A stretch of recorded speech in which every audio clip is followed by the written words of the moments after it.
Hey friends, welcome to 1 Minute with Monet. Balance doesn't happen overnight, but it does happen one intentional minute at a time. This podcast gives you the tools to make it happen. I'm your host, Monet, your favorite concierge and founder of Time Managed LLC. Join me each week for practical tips and real examples to help you manage your lifestyle with ease. Hello and welcome to the next episode of 1 Minute with Monet. Today I have the pleasure of interviewing Derrick Ramsey. We are talking all things money today. How's it going today, Derrick? Things are going good. I'm excited to be here and thank you for having me. You are most welcome. Tell us a little bit about yourself. I know about you and the value that you bring to this conversation, but what makes you the expert to be here? So I've been doing financial literacy and trying to teach people about financial literacy for over 20 years now. It sounds crazy when I say it, every time I say it, but I was the guy who was in my NSBE. I was the treasurer for NSBE for my region when I was in college. And I was in the NSBE group saying, at our regional conference, you guys need to be saving and investing, right? So I've been doing it for a long time and super passionate about the power that improving your financial life could have in your individual life and the lives and generations that come after you as well. I love that. I love that. And so, how did you get started with your interest in passion around saving, investing, and money in general? Yeah, so I started really kind of when I was a kid. I was the kid that all my family said I used to be super tight with my money. And it was really because my dad gave me the opportunity to kind of have a bank account, and I was saving all the little coins that I could find and taking it to the bank, and I kind of enjoyed that experience of having that relationship with the banker. Those days are far, far gone at the moment. But then as I got into, high school and college, right, I started to learn about investing. I started to buy some stocks of my own and invest and kind of track the performance of those stocks and see that that money could grow over time. And then I've just been doing it ever since. And so, I got out of college, went into kind of the credit card business, which is where I work now. And probably over the last 6 or 7 years, I started doing it more formally through our, within the company, supporting some of our diversity networks, driving some of the change that we can see, supporting financial education. I'm really starting to have a much larger impact internally and externally now with the support kind of the work that I do there. And so I've been in this company for about 15 years, working in the credit space. And so that's always been a passion around kind of understanding how credit work. And then the Mhm. investment and the finances out there are really just personal passions that I've been able to drive and develop over time. Now, was that on purpose that you are doing something that you love in a space that you love so you can have both the best of both worlds? Many of us don't get to do that. Well, I wouldn't say it was on purpose. I think, my background is in engineering, right? So I got my undergrad in electrical engineering. I got my master's in industrial operations engineering, and now I work for a credit card company. Those two things didn't necessarily seem like equal paths when I started. And so I got into credit cards or got into credit because, I was passionate about analytics. And so that was kind of a natural transition. And when I got into the company, getting involved, kind of like I said, in our diversity networks, one of the things that, we had a session where there was a guy who came in to kind of talk about financial literacy. And he took the position of, we as, African Americans and Black people, we need to, stop spending our money on Jordans. So, we ain't saving enough. Like, we're our own worst enemy. And I'm like, there has to be a better way, right? This can't be the way that we feel that we need to be engaging and educating and empowering, people who look like us to succeed. And so that was Mhm. kind of one of the motivating factors for me to say, hey, I think I can do this better, and I will. And so I got support from the organization, and that's really kind of helped. They kind of gave me the freedom to kind of do it in the way that thought would be most impactful, and it's been well received. And so, yes, Mhm. I think at this point it's been a true passion to kind of, like you said, have the best of both worlds, to be able to create and change lives and hear people tell their stories of how we've impacted them positively, while being able to kind of do my day-to-day thing and support the organization in that way as well. Okay, well, that's beautiful. You're very fortunate Yeah, yeah, in that it's way. been a really good experience. Awesome. So you talked a little bit about your family, and even with the person who said, let's stop buying Jordans. We got to have Black people, hold on to your money or spend it differently. I think the intent behind that and the intent behind what you are doing, and your passion is likely the same, but it's the approach that's different. And I Hmm. think it's because the way we grew up. When you asked your mother when you were growing up, let's go to McDonald's. I ain't got no McDonald's money. We go to the store. Don't look at nothing. Don't touch nothing. We ain't getting nothing.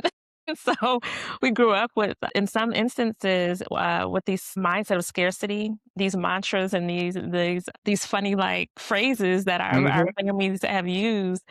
but it may have instilled in us this mindset of scarcity. And so now as we are older and wiser to get out of that mindset and really truly align ourselves to what we should do and on the right path. We don't have to be so harsh, but there are tools that we have and can use to be on that path and to have that balance. Do you think that the steps that your dad took with you, you know, he opened a bank account with you, that was kind of your early memory of being financially responsible. Did that have an impact on how you approach finances today? Yeah, I think definitely, of course, thinking back, I think the difference between, where we are today as a society and an economy and kind of where things were in the past, so really kind of stem around access, right? And Mhm. so if you think about, when my dad was kind of investing, right, like he had to go to a broker or a investment advisor, he would go to them, give them his money.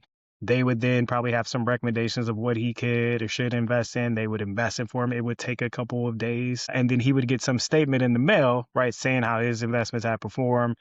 Or he may even have, right, he can go check the newspaper. He'd have to go to the newspaper, Mhm. check the financial pages, look at those stocks and see, like, out of those, 1,000 stocks that were on the page, right, how well it did from day to day, right? Today, I can go to my phone, which links to my bank account, which gives me immediate access to the stock market to buy something that I want to then have on my phone. I can track the performance, right? I can set it up to be reoccurring. And it's so much easier to have access and to get engaged in savings and investing than it was historically. And so when Well, I think about those steps that my dad took, of course, like it was setting the foundation to say, hey, savings is important. My dad had investments, so seeing his investments grow, right? Investing is important, and there's power in investing, right? They pay you dividends, right? You can get money paid back to you. That set the foundation, but the experience of having access that we had today, even when I started buying stocks when I was in college about 20 years ago, it was $4 a stock. It was $4 to buy it, $4 to trade it, right? Now it's free to trade it. mhm. And so all of these factors make things very different in how you can approach it, and why we should be even more encouraged to learn, be invested in learning, and trying to at least understand the power that it can have and some of the things that we can be doing today to kind of tap into that. Absolutely, absolutely. Well, with that, let's talk about budgeting. So during this episode, we're going to tap into topics around budgeting, around investing and saving, and even tax prep. So when you think about just your entire financial life, I think budgeting for me is like the foundation of that because you can't invest if you don't have the disposable income or the extra, if you're not planning to do those things. What would you say to a family or a person who is starting out with a small budget and how can they start budgeting consistently? Yeah, I think with any approach, as you're right, like budgeting or yeah, I call it spend tracking your spending, understanding where your money going. That's like the first foundational thing, right? Mhm. Maybe there's a step right before that, right? There's one kind of understanding what your goals are, right? Because you want your budget to align with what your priorities are. And so, I try to make a step within my family to kind of understand we have even before we had two daughters, but when it was just me and my wife, we focused on, what were your priorities? What are the things that you want to prioritize? What are the things that I want to prioritize? And then how does that fit into, the lifestyle that we want to have? And so I always think you need to understand, right, what are those key values that you want to prioritize as a person or even as a family, as a unit. And so those priorities they don't necessarily have to be, savings priorities, right? It's about, what type of, if you're saying, hey, I'm a person who values going out to eat dinner and that makes me happy and that's part of the lifestyle that I want to have, cool, that could be part of your priorities. But I think regardless of where you land, I like to take the approach of having the 50-30-20 approach, that 20% of my money should be going to savings and investing, 50% of it should be going to needs, and 30% should be going to wants. And so that's kind of the exact approach that I use in my family. Obviously, I would say you can always save more within that spectrum, right?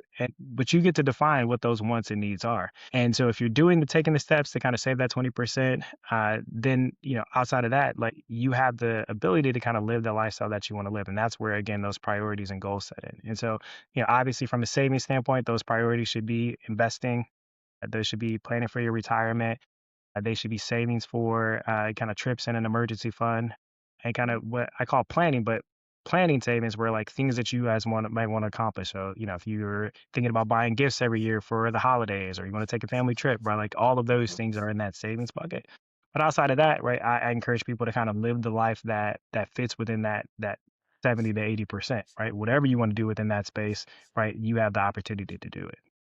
Yeah, absolutely.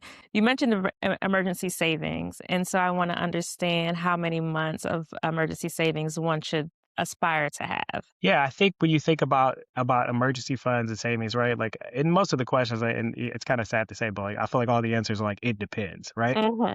I think that there's probably a space, right, where the average lingo says, right, you should probably have like 3 to 6 months of an emergency fund saved done, right?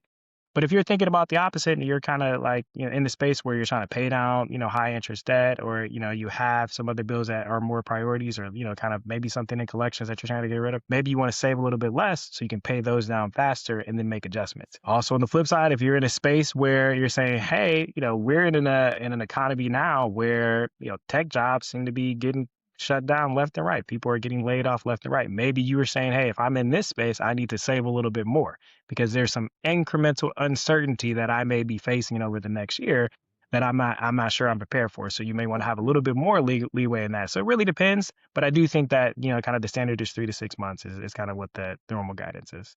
Mhm. Yeah, I like that approach and also thinking ahead of time. One of the things we had a discussion about in our family the other night was um, around planning for things that you know are going to happen. So if you know that you're going to have a lump sum bill that's due in December, then how can you put, $100 a month away towards that bill? So at the end of the year, you don't have to, it's not a surprise. You know it's Mhm. there. You've kind of put that money aside. And my son said, "Oh, you can do that? Of course you can do it." And, there's different ways that you can make that happen, but I'm of the approach of, like, thinking long term, working back to it so that I don't have any surprises. I don't have to, rob Peter to pay Paul. There's these step by step every month we can chunk down some of those larger expenses that may come up, whether it's a surprise expense or something that we know when that bill is coming. Yeah, and I think those are the ones that seem like when they always come in, they seem like a surprise, but they're coming, right? Like that's like Mhm. the registration for your car tags, right? Like it's coming every year, right? And it comes normally around the same time, right? Like if Yeah. you're talking about your kid running track, right? There's probably some costs that come around with time to register for track season, right? Like there are some standard things that I do agree we can do a much better job of putting into a plan to save for as we're going throughout the year. Yep, absolutely. Let's go into a little bit more about tools and systems. You mentioned, having some of those investing tools at your fingertips. Do you have any favorite budgeting tools or systems that you use? Yeah, so from the budgeting standpoint, again, I use the 50/30/20 framework. In terms of, platforms, I don't really use a ton of platforms. I used to use like the mid.com platform, but there are definitely options out there like the Empower. There's Rocket Mortgage or Rocket Savings, like their Mhm. platform. Personally, I use the old school Excel sheet. So I go Okay. through every month. I load everything into an Excel sheet and track and update. And we have a monthly, finance conversation. We used to have a monthly, and that was more like quarterly finance conversation. But then there are people who use their old school methods, right? There's the envelope method where you can just kind of put your money in cash in these different envelopes and buckets. So I think it's really whatever works for the person, right? You want to find some avenue that doesn't feel like a chore, right? But it still gives you the ability to kind of plan and save and budget in the framework that works best for you. I think if you're having struggles, the number one thing that you can do that doesn't even necessarily have to be a system is pay yourself first, right? Open up another account or open up another investment account. Put that the same day you get that paycheck, put that 10% into the savings account, and 10% into the investment account. So it's out of your bank Mhm. account, it's out of your space, and you're living off kind of the remaining 80% that's left there. Right. Well, that's a good point because we are. If you're not used to budgeting and you don't do it on a regular basis, it might be hard to turn that on right away, and it might Hmm. seem a little daunting. So that is a good first step. Just pay yourself first, put a little bit aside, take it one day at a time, one month at a Yep. time. When you think about investing, what is the easiest way for someone to start investing? Start. That is the easiest way. Like again, I think today, right, we have so much more access to tools and the ability to get engaged in investing, right? And so, you know, in these spaces where I'm trying to teach and educate, like we don't give out, financial advice, but I can't Of tell you course. what to invest in. I use just some of the general guidance that you hear from some of the, the wealthiest investors that we know. Warren Buffett says the average investor who doesn't have experience in the market, they should invest in the S&P 500. That's what I would do if I was starting out. I would listen to Warren Buffett. Warren Buffett got millions and billions of dollars, right? You can start, on it's much easier using platforms like Robinhood or Fidelity or most of the banks that people bank with have access to investment platforms, right? And just start buying, some of the S&P 500 on the consistent basis. It doesn't have to be you don't have to pay $4 anymore, right? You can start with $5 a week or Mhm. $5 a month, right? And as you start to see and start to watch that money grow, you'll naturally. I feel like most people are then inspired to say, "Oh, I can probably put in $10, next year or $15 next year," right? And you start to grow that money and grow that commitment over time. For sure. And there's so much information out there, it's information overload. And so, um, some of my favorite things to do are YouTube, but make sure you're following a reputable company. Fidelity has free classes. I think Charles Schwab offers some free classes. And so taking those little tidbits of information and then just sticking with a strategy, because even though there's a ton of information doesn't mean you have to do everything. So we've talked about this before, whether you're going to just invest in stock or if you're going to do stock options, you can trade futures, you could do cryptocurrency. There's so many things, and it makes it all overwhelming. But it's so easy to start doing. You just have to get started and just do it. Yeah, I think, for most people, right, you want to find an avenue of education. I think education should be a part of, that journey as well, right? So you can start Mhm. investing, but you should also start educating yourself. I run a nonprofit outside of work called Young Black and Lit, right? We're focusing on children's books with Black characters. So I love to read. And so most of my education has come from books, right? Authors like Rich Dad Poor Dad, Robert Kiyosaki. I've read Okay. Dave Ramsey's books, right? I've read I Will Teach You to Be Rich by what's his name? Ramit Sethi, right? Like I read all of those kind of standard books, and most of if you Google like top financial books, like all of those books are probably the top 10 that you see in there. They're probably good reads on how you can kind of learn and start to get engaged in the topic. For sure, for sure. If someone feels like they're too late to start, is that true? Is it ever too late to start investing? It's never too late. It's never too late, right? Mm. And I think if you feel like you're in this space where, hey, I'm getting a little bit later started than where I wanted to be, right? That really just affects kind of the long-term target that you may be able to reach, right? But I Mhm. think as I think about life, right, it's not just about, I'm not just planning for me, right? Like I'm planning for my kids, right? I'm thinking about generational, right? And so, yes, you definitely want to say, hey, do I have enough to retire? Do I have enough to live the life that I want to live? Can I stop working at some point? And so Yes. it's never too late to start, right? Because all of those things will help you in that path as you're getting closer to retirement. And even if you've made the mark where you feel like you're good in those spaces, then you're saying, hey, how can I plan for the next generation? And so Yep. it's never too late. I think now is always the best time to start. I think the beauty of it is that you're thinking about some of those investment vehicles, even if you feel like you're later in the game, let's say plus 50, right? They give you some extra opportunity to put money into savings to kind of catch up. They can catch up contributions, right? So I think that's always a good avenue to take advantage of, even if you're starting a little bit later than other people. Yep, absolutely. And, speaking of those catch-up contributions, if you are contributing to your 401k, how important is that, especially when you have an employer match? Yeah, I think so. Not everyone has access to a 401k, but if you do have access to it, right, the employer match money is free money, right? And Mhm. so here, what we're talking about is if your employer says, "Hey, if you contribute 4%, we'll match you 4%," right? You should be trying to contribute 4% because if someone was walking around with 4% of free money, right, I Right, would be you taking take it it, every I'm in day, line, right. right? And so I think that's definitely an avenue, right? That as you're thinking about if you're engaged or not engaged in your 401k, right? Like you definitely want to be taking advantage of that opportunity, right? Because that Mhm. only adds to the long-term benefit that you can get, right? And then you also want to make sure that you're being thoughtful about the investments that are included within your 401k, right? Right. And so, you have to monitor those and make sure that you're getting the returns that you want, right? But as you think about the 401k, right, you are an investor, right? And so that is an investment vehicle. And so definitely want to get the match, but also want to be thinking about what your investments are and making sure you're selecting investments within that framework. For sure. And what resources, how do you do that? That seems you So make it yes, sound so easy. I think the system and the structure that we have today tries to make it a lot easier than what it's been in the past, right? And so most of the time in most sets up of 401ks, I think now they have what they call like standard contribution that your employer will put Mhm. onto your 401k, whether you invest or not. And most of those times, even if you haven't selected something, they go into what they call a target date fund. And so the target date fund is essentially supposed to say, hey, the younger you are and the further away you are from retirement, the more risky that fund will be. It will be, and risky, I say, it will be invested in more in stocks, right? And as you get closer to retirement, it will naturally change its distribution to become less risky, right? It'll have less stocks, more cash, more bonds. And so if you're saying, hey, I'm not sure, I'm not confident in what my investment vehicles are, most okay, should probably have some option like that. And I would say you can always start there. And as you start to read and learn, get more confident, then you can say, hey, do I want to take the steps to make some changes based on the other options that are within your 401k? But that's not necessarily a requirement. At the very least, I would say you should be in those target date funds if they have those options.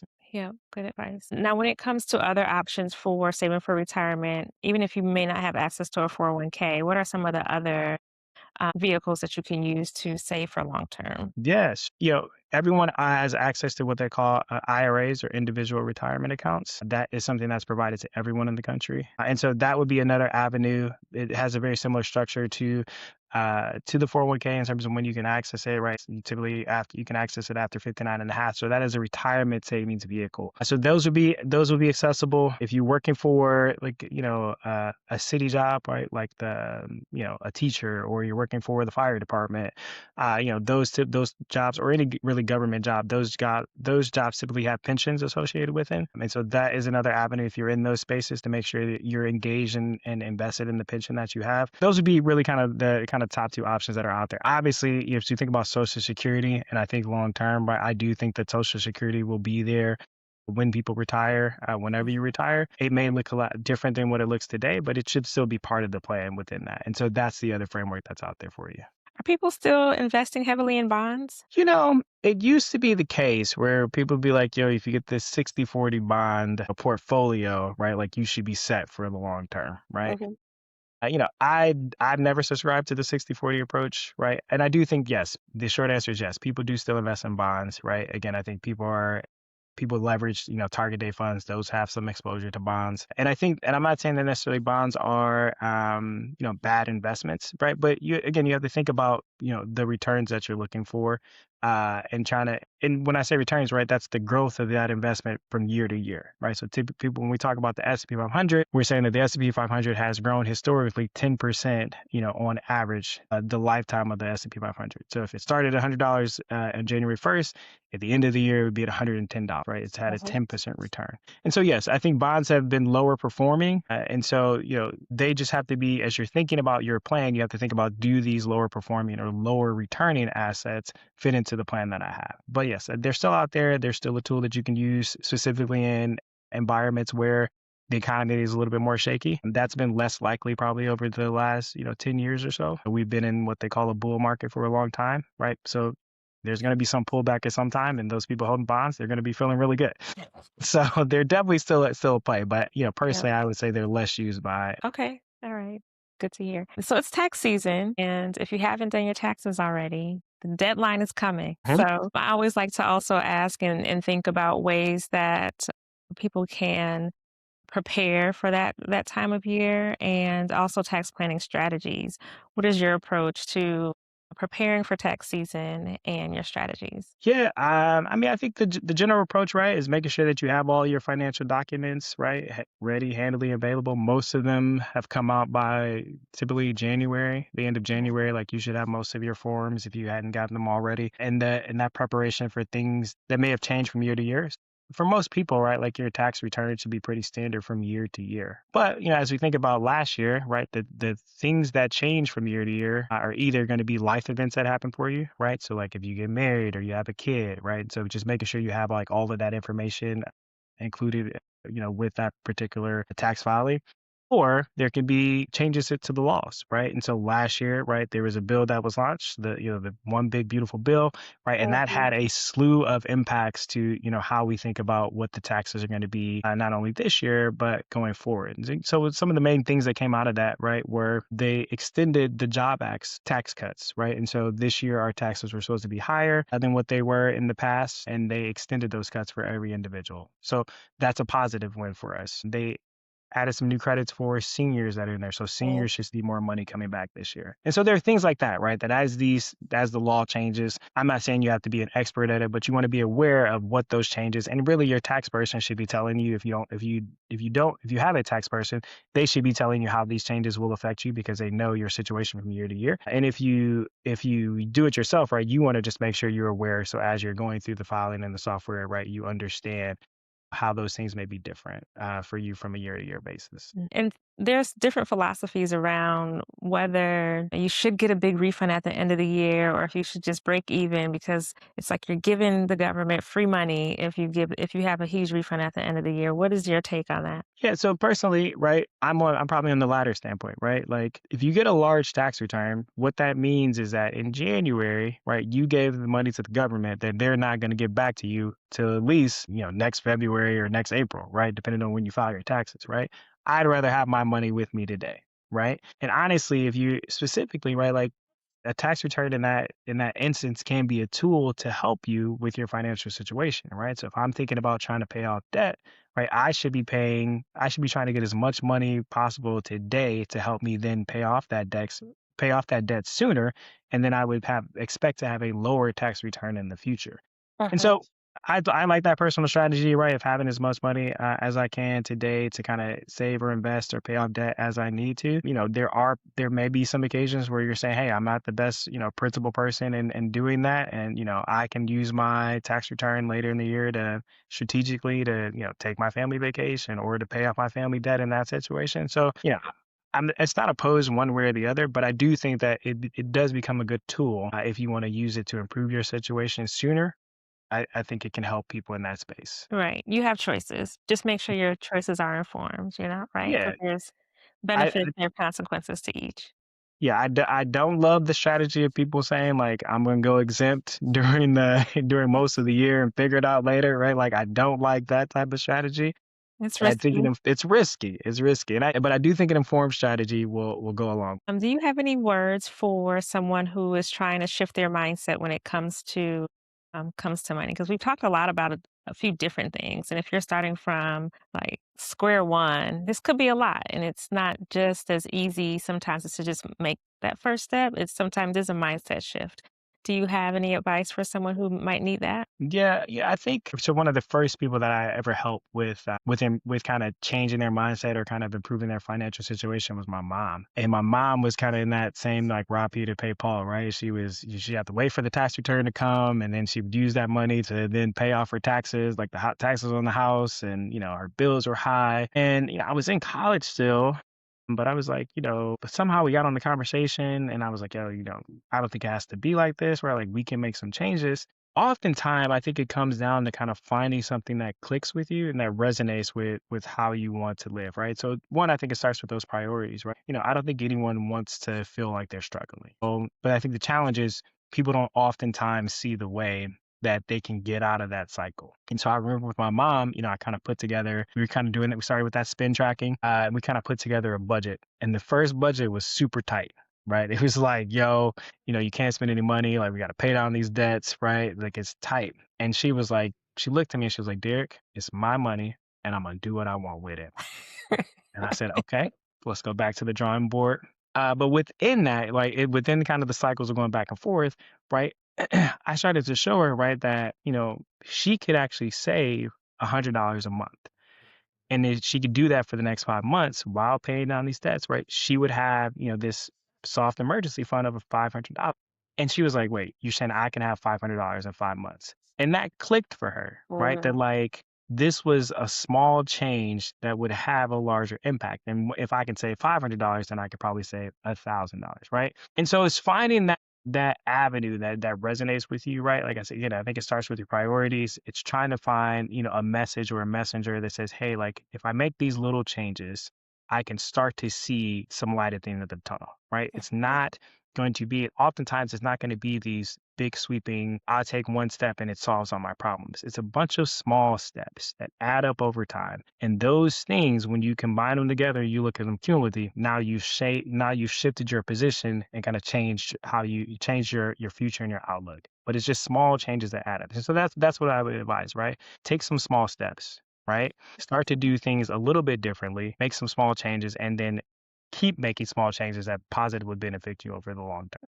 I like that. That's really encouraging because it doesn't matter how much money you make because anybody can change or have that mindset. You might be spending, regardless of how much you make, you could be spending the majority of your money and not being responsible about what you do have. And so I think what you said and how you framed it is really encouraging because it can apply to anyone in anybody's financial situation. Anything that you would offer to the audience? Yeah, I mean, as I think about, the personal finance journey, one, right, I think it's personal, right? Everyone's on their own path, right? And I think we're in my mind, at least the way I think about it, is like everyone's on this journey to be better, right? I don't think anyone strives from a financial standpoint to struggle, right? Or to make things harder for in their lives.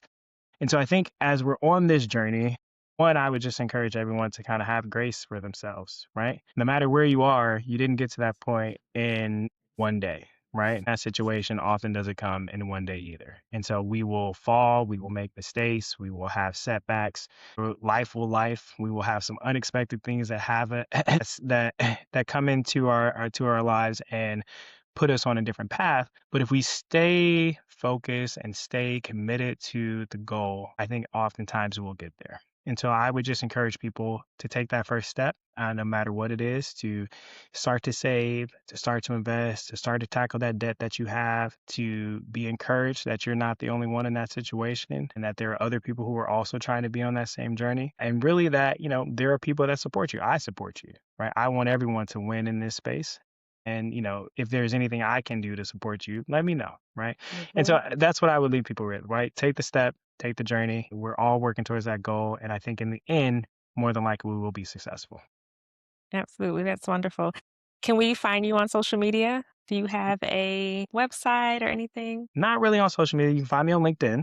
Okay, So LinkedIn. I think my LinkedIn will be linked for you guys, but I don't really use a ton of social media. But when I do, I will circle back to this group and let you guys know. All good, but we can reach out to you on LinkedIn if we have any Yeah, of questions course, of course, and of want course. to maybe hear some more of the knowledge that you left to share. Yeah, of course. Awesome. Well, thank you so much for being here. It's been a pleasure to talk with you and to be encouraged by all the great things that you have and all the good advice that you give. And to our audience, thank you for joining. And until next time, be well and be balanced. Thank you so much. Thank you for joining me this week. Let's continue the conversation on social media at 1 Minute with Monet on all channels. Also, don't forget to like, follow, and subscribe to our podcast on your favorite platform. Until next time, be well and be balanced.